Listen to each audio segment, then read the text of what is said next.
another tune now that where I do this. It's going to be a monster. It's another one where I use samples from an old sitcom. Okay. Back then, you watched it when it was on. It's called the show is called The Rifleman. Right? Oh yeah, right. Yeah, that was Chuck. His name was I think Chuck Connors. Chuck Connors, you got it. Chuck Connors. Hey, how you doing, Chuck? I'm fine. You know what's funny about that show? He, in the intro to that show, the guy Chuck Connors comes walking down the street with his rifle. Yeah. And he starts blasting away. And I know there's like a massacre just happened, right? He probably just killed 10 people, right? And then they start playing this jolly music. And then like something fantastic starts. He just massacred 5-10 people. And the music. Hey, back in the day, you know.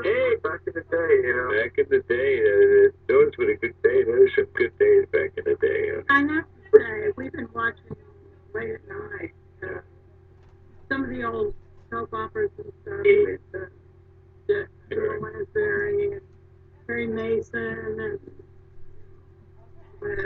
and those are really good shows, you know. Yeah. At least you don't have to sit there and see somebody's head ripped off, you know. Well, it was a whole different time years ago, you know.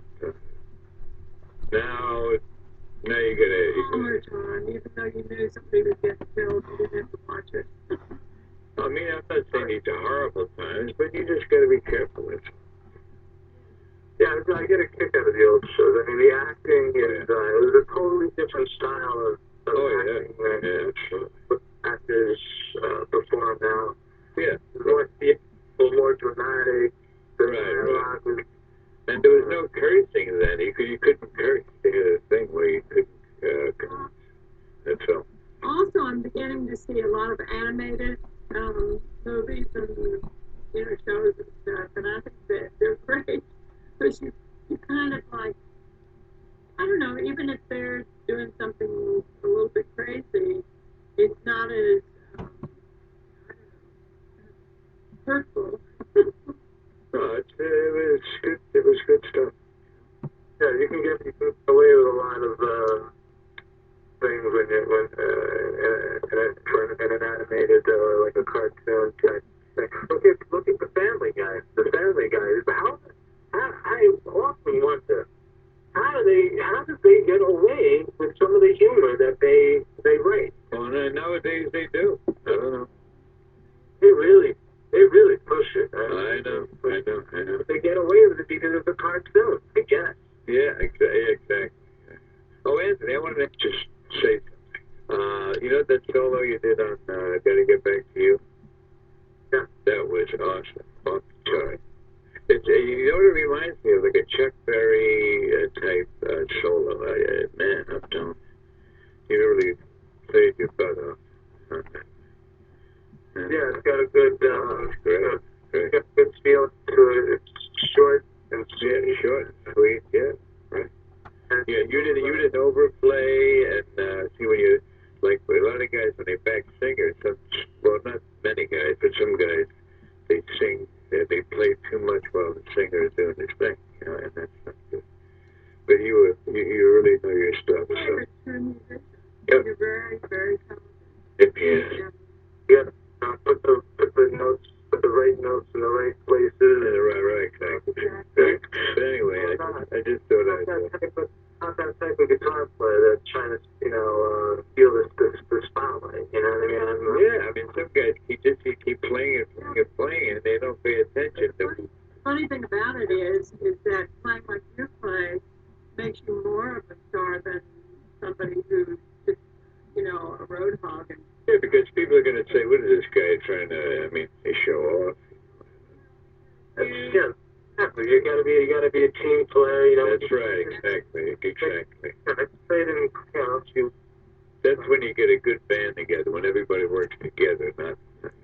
Everybody's got to work. That's getting back to reggae. That's what I love about reggae. There's not one. I like reggae. There's no one player that's like the star. You know what I mean? It's like when a reggae band plays, it's kind of like they all kind of like just melt together to create just, you know, a cohesive, tight, incredible sound. That's, you know, that's, to me, that's what it's all about. Yeah, and I like the groove of reggae music. You know, it's got a nice groove. Yeah. Yeah. But I like a lot of kinds of music. I also like classical, and you know, I like Mozart. It's my favorite. When you were in Europe, you were playing with really great group. Did you People dead in the Zydeco Playboys. Yeah. Did you enjoy that tour? Oh yeah, it was a great experience. Yeah, I was all over the world. Well, not, you know, I was all over Europe with them, and we made it to Australia. Yeah, I spent most of my time in Austria, which is it's a great country. I mean, Oh yeah. and you know something funny about Austria is that it's a beautiful country. I mean, the people are very cool. And something that you don't hear about Austria is that their food is excellent. Excellent. Everywhere I went in Austria, I had great food, and it's just, the quality is like, just can't be beat. I was in Switzerland with them, and that's also a really nice country. Switzerland is great. And McDonald's, you go to McDonald's in Switzerland, it's like going into some kind of like really, it's like comparable to like a nice cafe here in the United States. It's a whole different ballgame in Europe. You know? Yeah, it's a totally different ballgame. The people in there are not obese. Yeah, well, they take care of themselves, and the coffee in McDonald's in Switzerland is amazing. It's like top notch, like quality. I couldn't believe it. It was like, well, they take pride in what there's certain things that I really personally appreciate. They really take a lot of pride in. So I just really, I liked it a lot. You know, I had a great time. But yeah, Rosie Lizette and Zydeco Playboy, it was a great band. Rosie Lizette is a fantastic artist. I recorded an album with them. Yeah, I heard. Years ago. It's been in the works for the great. Hopefully it comes out soon.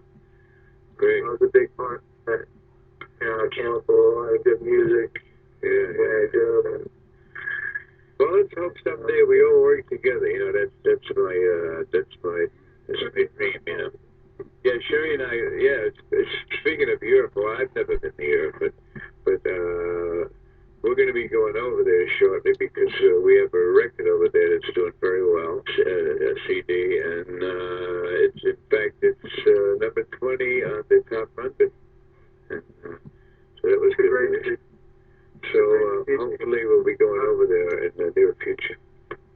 Johnny Stark, Rockin' Billy, man. Yeah, right. Rockin' Billy. That was my first recording. So it made a lot of noise, and I was out there and I sang it on American Bandstand. And the reaction was great. Dick Clark was shocked. He said, for a new artist, you really got a great reaction. And it helped my career, of course. I love that CD. That CD, I'm not even kidding. That CD is, first of all, it's in the CD player of my car right now, as we speak. It's been in there. Yeah, that really means you like it. It's been in there since you sent it to me. Whenever you did it a month ago. Wow. I can't get enough of that. Every song on that CD is solid. Every song is top notch quality in every way. And it's got that vintage sound that cannot be reproduced. It's rock and roll when rock and roll was in its infancy. I can't say enough about it. The world needs that CD. Well, it's out there now. It's out there. It's getting played all over Europe. And I know it's going to blow up, and it's just a matter of time. But anyway, Anthony, well, thank you so much, Ann, for coming on our show, and we hope that you'll come back. You know, maybe when that record comes out, you'll come back and we'll play it on the show. That'd be great. Yeah, that'd be great. I'd love to. So anyway, and we also look forward to you coming up for a visit again. And bring your lovely girlfriend with you. We've never met her, and that'd be nice. We could hang out. Yeah. Have some good food. I know she'd like to meet you both. Yeah. So, Anthony, thanks for being on the show. It was really awesome, and you're a great guest, and we look forward to coming back real soon. And we both love you, and you just keep doing what you're doing, and I'm very proud. My pleasure. And I love you. All right, take care, and we'll talk to you soon. Okay, Ann. Take care, man. Take care. Bye-bye.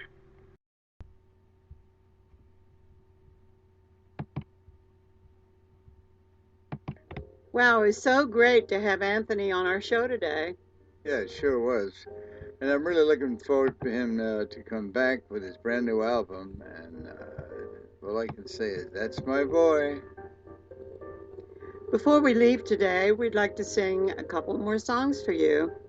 The first song we're going to sing is a song that will always remind us of a very, very dear friend of ours, Arthur Raymer. And this song is for his beautiful wife, Candy.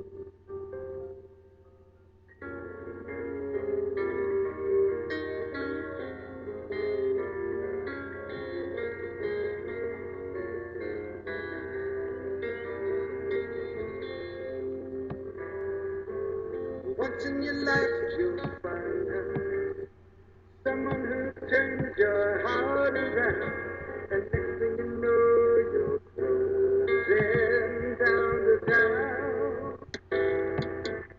Wake up and she's still with you, even though you left her way across town. Wandering to yourself, hey, what about town? When you get caught between the moon and New York City, I know it's crazy, but it's true. If you get caught between the moon and New York City, the best that you can do, the best that you can do is fall in love. Arthur, he does as he pleases. All of his life is master's taught, and deep in his heart he's just a boy, living his life one day at a time, showing himself a real good time, laughing about the way they want him to be. When you get caught between the moon and New York City, I know it's crazy, but it's true. If you get caught between the moon and New York City, the best that you can do, the best that you can do is fall in love.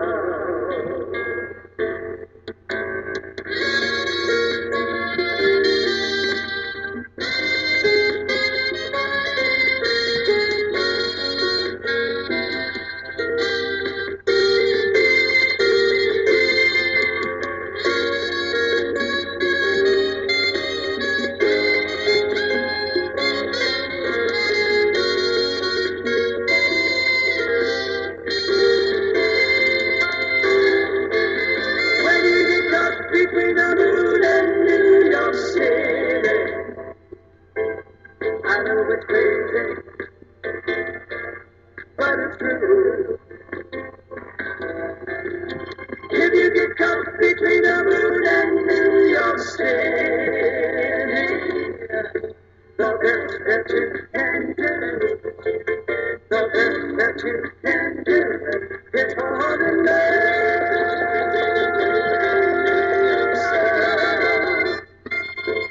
I know it's crazy, but it's true.